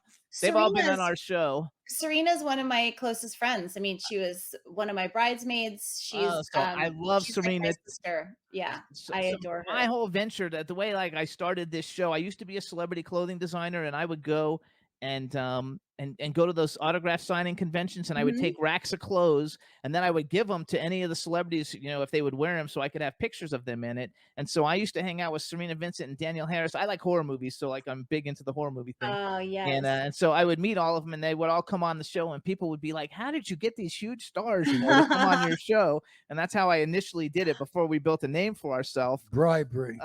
But also because another film that you did, and this is a cheesy film, but it's called Shark Swarm because I like horror movies. Oh, And we've had John Schneider on the show a bunch of times, so like I first of all, loved I it. have phenomenal stories about Shark Swarm. First of all, I was almost entirely cut out of that movie, so but then I started to get all these residual checks because of the other shark movies that became well known. Popular, But yeah. so I was cast in that movie, and I was supposed to be. They kind of rewrote the character a little bit for me because it was written a little bit too old for me. But then the way it worked out, I was supposed to be the same age as Daryl Hannah, and we were supposed to have gone to high school together. Like the whole storyline kind of didn't make any sense. And so then they wound up cutting it out. But I died with Armand Asante getting eaten by a shark. But I think they even cut me out of that part. So I don't know, but it was really I have fun to watch have it now to, because I actually own that movie. I actually own the DVD. it was And fun. It was super fun. I like John Schneider. He's been on the show a couple of times, and he was like really nice. Then you were in Yes. Clueless, which is the greatest thing ever. And then you were in Clueless, the TV series. And then I have to. So you guys, for anybody who doesn't know, she's Amber in Clueless, and actually, I think your character arc in Clueless is one of like the best ones because because of the attitude that you had in it, and I Yeah. always loved your character like the most because of the way you were in it. So and Thank it's so cool you. that you're like to have you here because I don't know, I don't ever get really like starstruck, but like I really do. It really is. I have like 5 favorite movies, and that's like one of them. Well, the wardrobe, I have to say, as everyone, this will not come as a surprise to anyone. The wardrobe was so key in that film, in particular to my character. And Mona May and Lisa Evans, who was her assistant on that film, they were just phenomenal. And it was so much fun because every day I'd go in there and they were inventing something for me, and half the time I couldn't sit down in it or I couldn't, like it was really super creative and fun process. Freaking like loved it. So then you guys, she's also been in A Night at the Roxbury, Wolves of Wall Street. That's another one I like because that's like the horror movie, That was a good movie. So no, that's not. You're thinking the Wolf of Wall Street. She's in Wolves Yeah. of Wall Street, where like the traders they turn into werewolves, which I like. The budgets were a little different. Well, on yeah, this a little film. bit different. And then I have to like honestly say I think I saw like 2 episodes of Sabrina the Teenage Witch because I'm old, like so I didn't watch that one, but I know you're hugely popular from it because I googled you and like everybody talks about you. That In was all my another, prep. yeah, that was super, super fun. Then you guys, some of the others. Oh, and also she's been in every dog saved movie on the planet. You guys, I is actually right. watched the trailers for like 10 of them today while I was taking notes. The Dog Who Saved Summer, Easter, the holidays, Christmas Vacation, Halloween, Christmas, and there's a bunch more, but I only wrote. Also Christmas Vacation. So Yes. not only Christmas, also Christmas Vacation. Yes, Christmas and Christmas, and they look really cute. They look really like cute. They're like Hallmark movies, right? Yes. So we originally were doing them for ABC Family, and Gary Valentine and I play a couple who we adopt this dog who is afraid of being as a watchdog, but the dog's afraid, and then you get the dog's backstory, the dog talks, and it's a sweet family movies. And the best parts of those films, that some of them at the end they show the outtakes. And Gary and I, it's like we would be crying. We would make each other laugh so hard. There are a couple of times where I think about Gary and I laugh. The two of us, we just have a really great chemistry. So they're super sweet family movies. I think they're fun. And so, do you know Michael Damian? Because he does a lot of stuff for Hallmark. Great. His name is very familiar. I feel he was a singer like who did Rock On, and he was do. a soap opera star. But then he started directing a bunch. He just had a Hallmark movie came out Saturday night, I think. He does like Christmas movies for Hallmark, and he also does High Strung, the movies High Strung and High Strung Free Dance. Anyway, because you're kind of like he's older than you, so you might not actually like know him, but it was fun. Okay, so then I have a request, and you don't have to do it if you don't want, but I would like really love it if you were to do it. Could you just do the Clueless thing? I know what you're gonna ask me to do. Do the whatever thing. I'm gonna do it super fast. Okay, super fast. Okay. Whatever. There you go. I'm gonna clip that out and save it. I just freaking like love it. So you guys, she's done so many wonderful things, and in her life, she's had wonderful highs and wonderful lows. She wrote a book. It's available now. It's called Wake Me When You Leave. And I actually thought this was going to be like a biography, but it's really not, because I watched one of your interviews and it's not really a biography. So we're going to talk about that. But before we talk about it, I'm just going to read what I wrote down. You guys, love and encouragement via dreams from the other side. After someone dies, they never really leave us, and it's never too late to make peace. And I follow your bliss, and may nothing but a pack of wild horses keep you from it. So I listened to another interview you did, and I guess you had a very difficult time. No, not Clueless. Sabrina the Sabrina. Teenage Witch got canceled. You had a breakup, and your father died of cancer, and then you wrote this book. So tell us a little bit about it, because I think that this is super amazing. Yeah, so all these things happened in very close succession. So I went from having this life that I totally understood where I was going, I understood what I was doing and what I wanted and who I was, and then everything was just stripped away, and I was pretty devastated and had to go about kind of re-piecing my life together. But before, in that process, I had to rediscover what I really wanted to do. Do I want to live in LA? Do I want to be an actress? Do I want to, how do I want to go through life going forward? And it ultimately was this spiritual experience, which I was not intending to have. And my dad started to come to me in these dreams and these kind of otherworldly experiences that really helped me to heal and go through the grief process, and to come out the other side. So really, I think my life looks so different today than it would have had I not gone through that. And the big message of the book for me is that, when we go through these challenges, we feel so isolated and we feel like we're alone and no one else gets it and no one's been through it. And I really hope that the book serves as a source of hope and comfort for people, and to really um, understand that our challenges in life can bring us the greatest gifts. It's really that simple, it's all a Absolutely. part of the human experience. That's Sounds like a good book. And Mhm. once you've been, as they say, once you've been touched by an angel, your life is never the same. That's right. That's an expression, by the way. That's right. Touched by an angel, not meaning it really. Yeah. But so your father came to you. I have lost people in my life, and I have also had contact. Mhm. Absolutely. It's Jane Russell, extraordinary, the isn't it? legend, the movie star, Mhm. became my dearest friend because of the passing of my ex-partner. He told me one night to find her and to be her friend. And I found her, and we became instant friends for many years, like Oh, brother wow. and sister. So Mhm. there is something in the voices that you hear. Tell me Yeah. about that. I would like to know more about that. Yes, yes. You're hearing your dad. What was So it all about? the first time I had I talk about a couple of the dreams in the book, and I just felt so lost. I literally did not know what to do. I wasn't sleeping. I would go on auditions and not really care what I was doing, and just I felt like, what is the point of all of this? And I had this experience of I couldn't sleep. I was home and I was just weeping, and I felt this presence tell me to go to bed, to go to sleep. And I walked over to my bed and I felt like a hand on my chest almost, and I went to sleep. And when I woke up in this kind of half-life place that I've called it visiting hours in the afterlife, because there were other people that it felt to me were doing the same thing. People I didn't know, I didn't see their faces. We were all floating in these boats, and my dad just started to talk to me, and it was clear. We could only, I didn't, his mouth didn't move. I could hear his voice, and it was very purely and clearly his voice. And I spoke to him in the same way. It's as though we were speaking with our minds, but we could hear our voices. And he actually told me in that first dream that he was uh sort of caught, that he didn't know how to move forward, that he felt so much in the afterlife that he didn't feel this much when he was alive. And my dad was a really um he just was a really traditional guy, and a very conventional guy.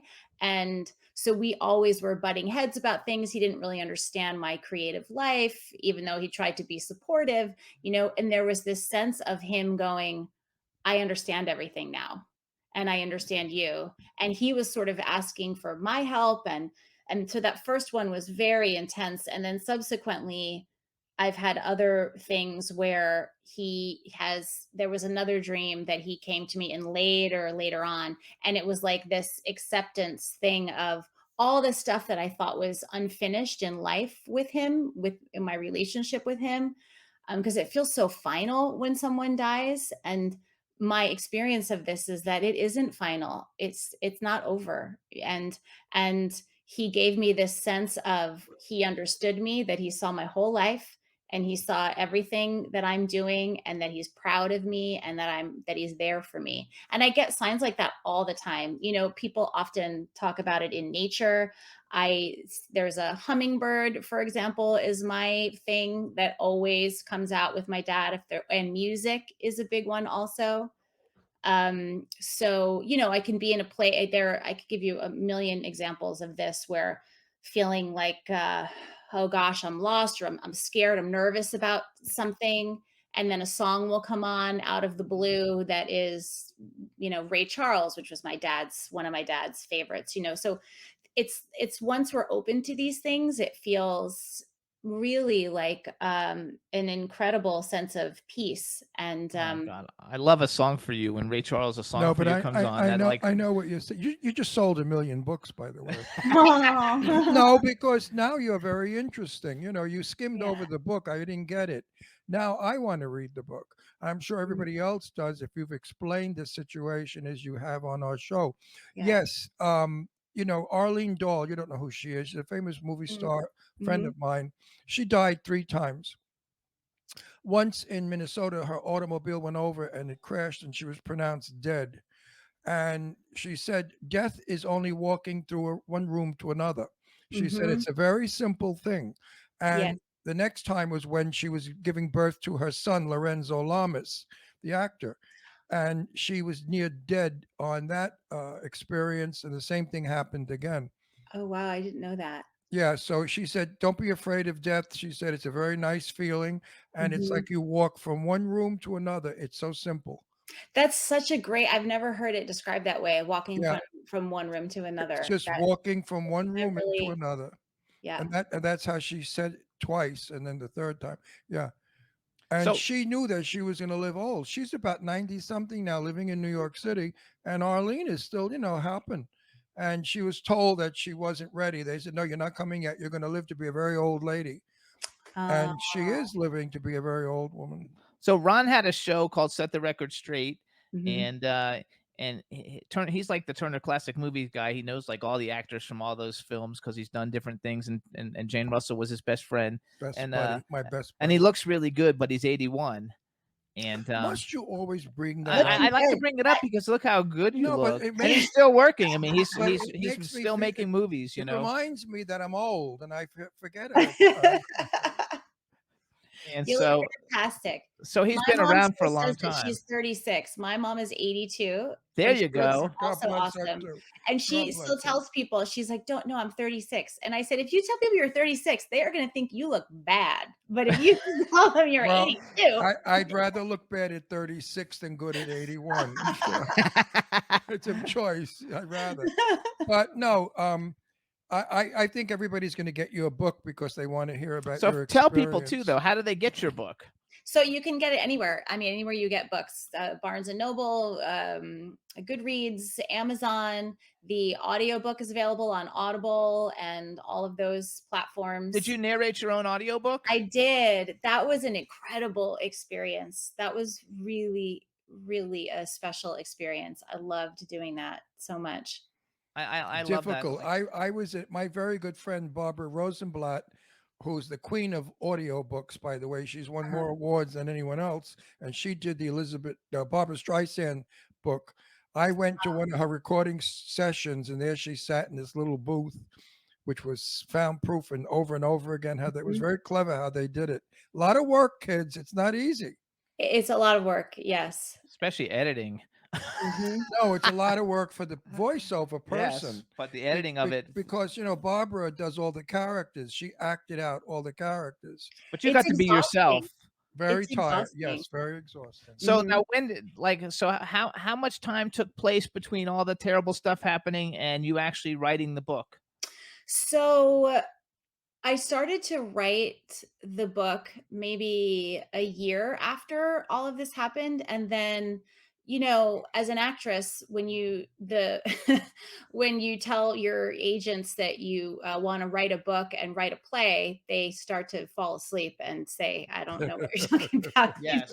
So I know that well. I kind of had to do it on my own, and then I wrote it as a version, a kind of shortened version, as a one-woman show, and I did it at the Geffen Theater maybe 4 years after this happened. And then again, I wanted to tour the show. I wanted to do the play, and there just wasn't a lot of support for me. It was more they wanted me to just go and do another TV show, which I would have been happy to do another TV show as well, but this really was what I was passionate about. So then I started to write it again as a book and had a book agent. Then we were close to getting a deal, but we didn't. Then I met my husband. We got married. I got pregnant. So then I wrote it as a film. And now the film is in development as well right now. But I wound up getting the book deal first. So the process of writing it, was quite a long one. But with something so intimate and so personal, the in between time really helped. It helps Now, me to be able to write it in a more universal have way. you, since you've written this book, have you felt anything from your father? Yeah. Yes. Yes. Yes. So anytime I keep looking out the window because there's this big tree outside of my window here, and as soon as I started doing the press for the book, 'cause in the pandemic, doing a book tour pretty much looks like this. Like Yes. I've been sitting in my home. I've done a couple of in-person things, but not that many. And every time I would start this, a hummingbird would come outside.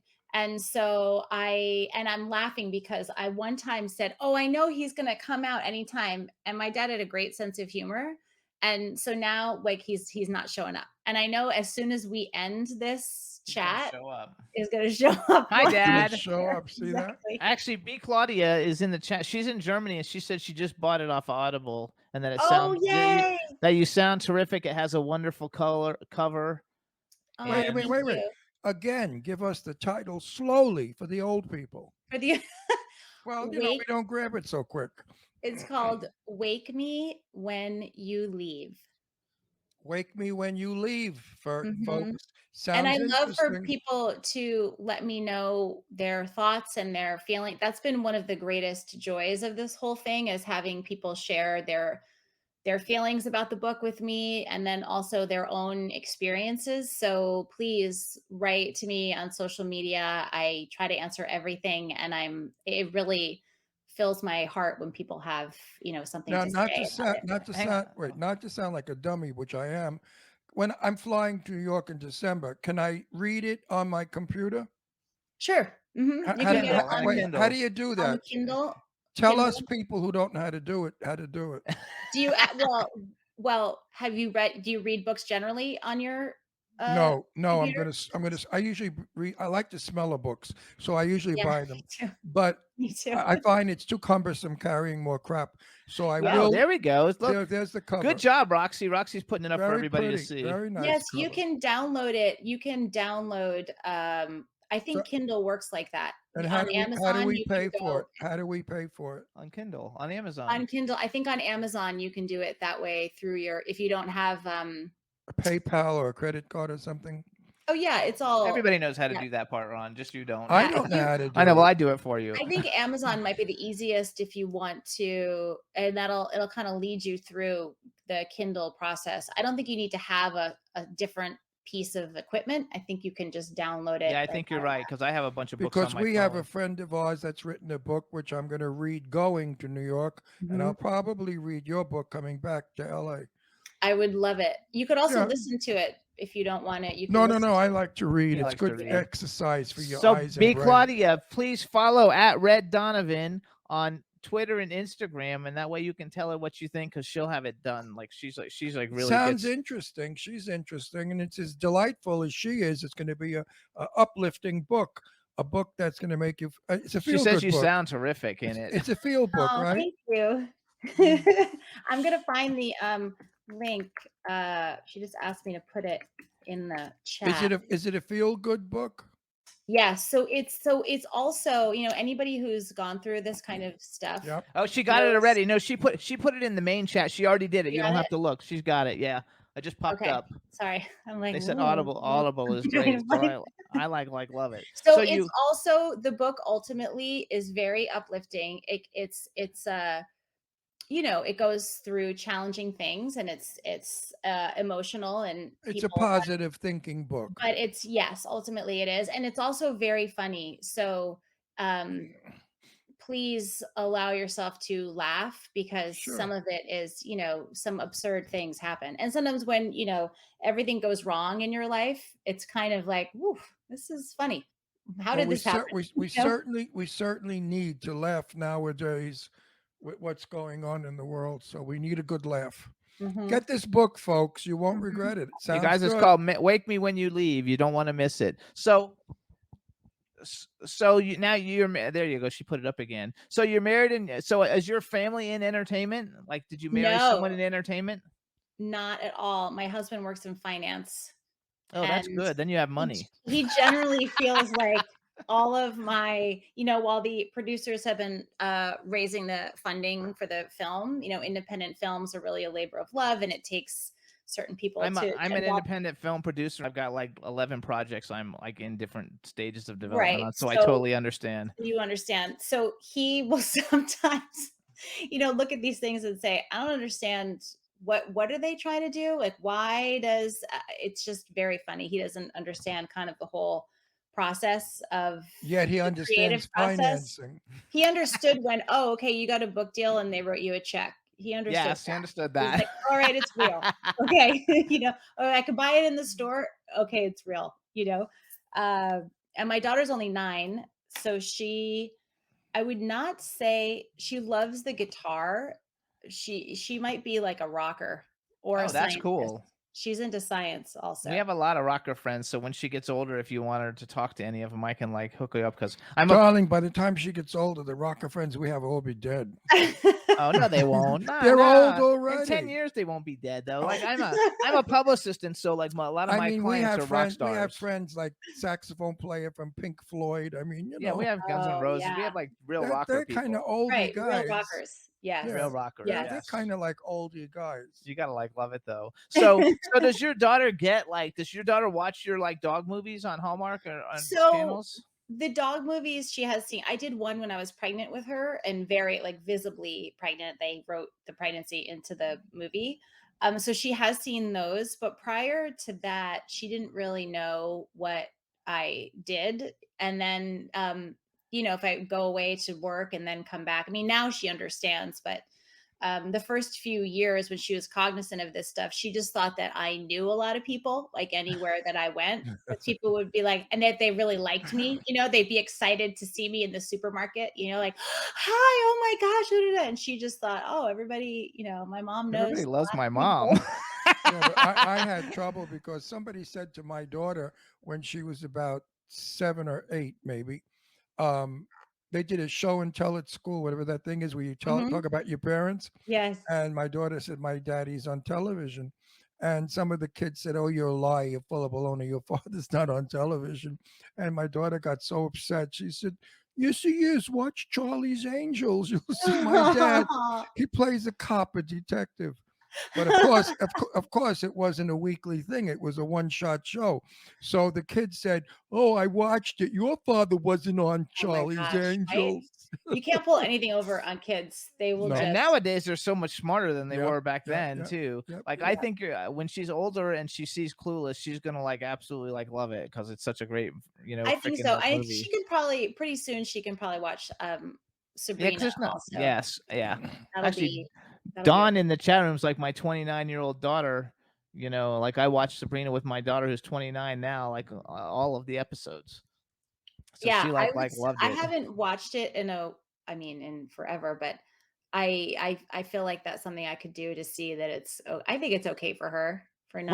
When did Sabrina end? Well, let me tell you something. My daughters, we play cards every Monday night, my two daughters and Jimmy and I. I love that. I will sit there and say, oh, I'm starting a new movie next week. And my daughter will say, oh, Jen. They couldn't care less. Neither one. They don't even ask what movie, where, nothing. Jen, No, so my daughter, I'll be on the phone with the producer of my film. And then at first she said, am I going to be in this movie? And I actually, there's one little, just a very important shot of a little girl walking down the hallway in a hospital, and she's carrying something that's pivotal to the scene. So I always thought, gosh, I would love for my daughter to be able to do that if she's still the right age when we get the funding. So she then was telling everyone that she's going to be in her mom's movie. And then I'm talking the next week, and over the course of a couple of months, she would just say, who are you talking to? And I would say, Rick. And she's like, well, didn't you make that movie already? Like, didn't it already happen? Why does everything take so long? And I'm thinking, she sounds like God's ears. She sounds like a manager in training. She is. We call her the EP. We call her the executive producer. She's like, what does the EP say? So wait, did you show her though then in the dog movie, how the pregnant one that you said that's you? Yes. And it was a little odd for her. Hard to understand. Now she's metabolized it. But then there's the subsequent film, we have a baby. So then her question was, why are you holding a baby that's not me? Like, why that's not me? I'm not in the movie. And I said, well, it's a working situation, She'll get it more and more as she goes along. So it makes it fun. So I have a thing I like to do with actors and actresses. We did it with the guy before. One thing the kids don't like is if you get killed in a movie.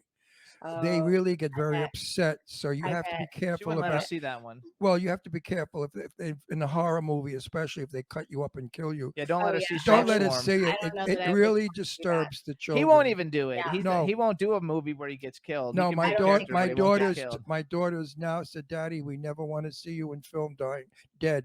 They couldn't handle it at their ages now, and we're old. Right. Oh, they said your website's beautiful. Oh, wait. The other thing is, my daughter Leslie said, don't ever play a part where you're in a coffin. Because I couldn't bear looking at it. So there's certain things my kids are like 100 years old. Yeah.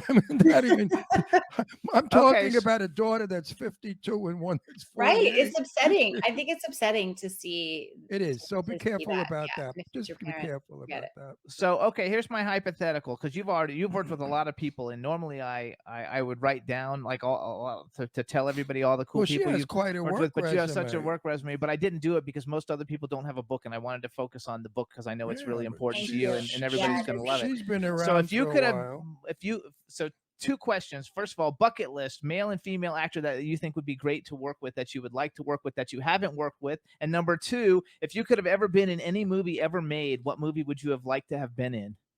We'll get to see kind of like what you think. Gary Oldman. Oh, great pick. Love number it. 1. Susan Sarandon. Number 2. She might be in my movie. And what movie, if I could have been in it? Any movie that's ever been in history. So it could be any movie at all. That's such a great question. Oh my gosh. As I'm thinking about my favorite films, I'm thinking they all have great roles for men. This is the problem. I was going to say Shawshank Redemption, and then and I say the opposite. There aren't really any women in that movie. Who are some of your favorite movies? No, wait, hang on. I say the opposite. All the great roles are for women. Yeah, in the movies that I know, all the women clean up. Gilda, I'd like to be also in. He loves that movie. Rita Hayworth. Yeah, Rita was. I knew her. Rita Hayworth was a beautiful. Did you know Rita? She lived across the street from me. I lived on Spalding in Beverly Hills, and she lived across. And I ran into her several times on the street. And she was as beautiful as gorgeous red hair and smile. When she didn't smile, she looked like an old lady. The minute she smiled, it was Rita Hayworth. Well, I knew her old, In fact, the night that they took her away in the ambulance, my wife and I were coming home from a party, and we wondered what. And the neighbors the next day said, "Yeah, they came and took Rita away because she went totally, Alzheimer nuts." Oh But boy. Sad. she was beautiful, lovely old woman, lovely, little, tiny little thing, the littlest thing you ever Really? want. Oh, tiny, and on film Yeah. she looked so big. No, little. Actually, a lot of people though look really tiny because we interviewed. I don't know I if you. film short and fat, and I'm tall and thin. I mean, And he's tall. He's actually really tall, and I film short. I we don't did know how an that a few happens. years ago. We did an interview with Stephen Lang, who I don't know if you know who Stephen Lang is, but Mhm. he's like the guy from Yes. Avatar. He's We really love really Stephen. nice. I love I met him. him on Twitter, like I met you on Twitter, and he invited us Mhm. to a film festival, and we went and interviewed him. And on TV, he looks like huge. I mean, he's all muscle bound and everything, but he's like 5'5". I mean, he's like really short. Isn't that funny? And you Right. would never know because I thought, oh my god, when you meet him, he's just going to be able to bulldoze you, and he's the coolest guy ever. How tall are you? I'm 5'6". So Yeah, a so lot he's of the about your time, type. So so you I'm taller than, so even on Sabrina, for example, Melissa is tiny, and Soleil Moonfry, who was also on the show when I was on, the two of them are tiny. So I always felt like this towering big girl, person over them. and at 5'6", Almost you're 5'6". not. You're not. Yeah. Well, Sophia Loren, when she made a movie with Alan Ladd, they had to dig a trench for Sophia to So walk she in could when she stand. walked alongside of him, so that she was his height. Because Alan Ladd was about 5'4", and Sophia's 5'9.5". That So is so funny. I mean, and many times they had him on boxes. He had to stand on a Yes. box. Yes. Right. So, Right. so do you still have to audition? I mean, you have such a large body of work. Do they still make Oh you audition yeah, for of stuff? course, of course, of course. I mean, there are some things that are offered to me once in a while, but certainly, yes, yeah. Oh my gosh, I always ask everybody that. Most of them, most Well, everybody says you yes. want the truth Yes. about you want the You truth. want to audition? No, you want the truth about that, and I'll Okay. give you the inside truth. Half of these young jerks today don't know who you are, and that's Yeah, why that's the other side, right? that's why they want to see the audition, because they have no. I mean, they don't know who she is. These young Right. stupid asses. Wow, in the they said in business. the chat room. B. Claudia said that. B. Claudia says that you remind her of Catherine Deneuve, the famous actress, because you're Oh so my gosh, elegant. that is a gigantic You compliment. better believe Thank it, because you. Catherine Deneuve was magnificent. But again, you have that beautiful smile face. You really should be in all these feel good movies. Oh, No, because you made me smile, and I was in a rotten mood on this. I told Jimmy, I don't know how I'm going to do 2 hours and be polite. Even I'm angry as all hell, and I think it's freaking your fabulous. smile is it really cheered you up. enlightening. I love that. That No, but makes it's true. It's true. Your smile, as they say, brightens up a day. You have a lovely. You got to cash in on that smile. Thank you. I'm That's gonna nice to probably see. get back to acting. I've been focusing so much on the book and the Nah, screw the book. movie You did the book. Go back that I to haven't. acting. No, because your personality and your smile, we need it today. Too many people are Oh, too thank you. solemn and too sad. Don't you notice the acting has gotten very dark and dramatic and bloody and Mhm. mean and hateful and rotten? And So you go to the movies, you come back depressed. you know what? Go to your movie, we come back happy. I really agree with you. I believe there is this dark thing that has happened that Ugh, is, I terrible. think we need to move out of that place. And that is my whole goal with my film and with my book, that you can have, it's not that there aren't difficult things in life, but this like need to be super violent or to be so dark and all. Like I just Demented here for them. The yeah, scripts are demented. yeah. Like we say it's corny. Doris Day movies were corny. You know what? I was around in that era. When I went to a Doris Day movie, I left smiling. I felt Right. good. Yes, it was Right. a silly Right. film, but it Yeah. made you feel good. Mhm. Now I go to the movies and I tell Jimmy, I don't even want to, I want to go home. I didn't want to watch this shit. Right. It's horrible. Depressing, sad, mean, violent, angry, loathsome. Aren't other any problem, nice though, people in Hollywood I think a anymore? lot of the problem too, though, and he mentioned it earlier, is just the younger generation. Like to me, Jerks. like if I had a movie and like you fit in, like I would be so excited, to like say, oh my gosh, Elisa Donovan's going to be in my freaking movie. But we have a lot of we don't bring on too many really young people on the show because our Mhm. audience is basically like 40 40 to 70 or and we something have a like that. sophisticated audience. And they like fun and everything like that. But every once in a while, we'll bring on somebody who's like a reality star or something, but they're young and really they're not nice. I mean, look how nice you've got a wonderful body of work, and you're like a normal person, and you're super nice. Because they have the cell phone. But the new people, nobody communicates. There's no such thing as please, may I, thank you, how nice it is to have met you, have a lovely day. Those things are called phony and crappy, the young kids.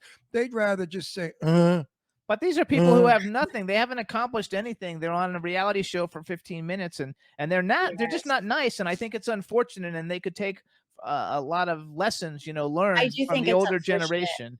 I do think it's unfortunate. Unfortunate that I have to work in a film with somebody that hasn't a brain in his head and he thinks he can act and he's reading a line and he doesn't know his ass from his elbow, so you cannot speak to them with the terms that we use in film. Right. You can't say to him like, "Well, I need more of this." What do you want? I mean, they're like brain dead, or they're on pot, or they're on I don't know what the hell they're on, but they're like coma cases. It's really true. So you guys, we've got 3 minutes left, and I want to get in all this stuff. So first of all, you can go to Elisa's website. It's elisa-donovan.com. Donovan is Donovan. You can follow her on Instagram and Twitter. It's at Red Donovan. You couldn't get Elisa Donovan, or you just wanted Red Donovan? I like Red Donovan. Originally, someone had already taken Grab yours. Impersonated me, and then when I became verified, I was already verified. That's not. It's Donovan. Oh yeah, too many N's there, you guys. Donovan. There we go. So it's REDDONOVAN. There you go, Roxy. I like that Red Donovan better because it's catchy. Yeah, people definitely will remember it. There you go. Yeah, Thank I you. remembered it. Thank you, Roxy. You guys get her book, Wake Me When You Leave. You can get it on all your Amazon, Barnes & Noble, all the places that you would buy books. Do you also sell it on your website or no? Yeah, there are links on the website too. Oh, okay. So you can go to her website and get the links, and you can go to it, and it'll be fantastic. We want to thank you for coming on. One final word. You have a minute and a half. To everyone out there, if you've just lost someone that you love very much, remember, you have not lost them. They've just stepped into a different room, but they know where you are, and they will come to you in your sleep. They will come and help you. They are not gone. They are just doing their thing somewhere else, as you will one day too. And listen to this gal, because she wrote about it in her book. And it's going to soon be a movie, and we'll let you know because she'll come back. Yeah, on I want to see the comes out. movie. You're in post-production? No, she's in No, pre-production. we haven't. We're trying to raise the financing now, but we have great actors attached, and I'm hoping that we are going to bring it over the line. Good, because it should be an interesting film. You might want, if you want, you might want to email me some of that because I have people I can send it to if you've got good people attached. Great. I do. Anyway, yes, so we can see what we could do. All right, you guys. So this is Elisa Donovan. We want to thank you so much for coming on. Best of luck with everything that you do. You're wonderful. Thank you so much, guys. This was super fun. Elisa, keep listening to Dad. Yes, absolutely. All right. Thank you so much. Bye, honey. We want to thank everybody in the chat room. We want to thank Al Bandiero and Elisa Donovan for coming on the show. What a great show. Sweet chat girl. room, you guys are Lovely fabulous. Girl. Nice guests today. We had very sweet people. I love them all. It was really good. It was a lot of very fun. uplifting show, except for the beginning with that Facebook rap. But anyway, I get crazy. I get angry, then I get over it. Gemini, what can I tell you? Absolutely. So we want to thank everybody. We want to thank Roxy. She's fabulous. And we'll see you guys next week. Enjoy, everybody. Bye-bye. Bye-bye. Can turn out to be so wrong. Yeah, we in the mix. Yeah, we in the mix. It's another episode. Here we go. The Jimmy Star Show with Ron Russell. Interviewing the hottest, newest, and truest of today's celebrities. Make sure to subscribe so you can get notified weekly. Jimmy Star, he's the king of cool. Ron Russell, he's a gorgeous dude. Chat room is live and you would be a fool not to vibe with us at the Jimmy Star Show with Ron Russell. So come watch it live on W4CY Radio. Miss some past episodes? Download on iTunes. The Jimmy Star Show with Ron Russell. It's the Jimmy Star Show with Ron Russell.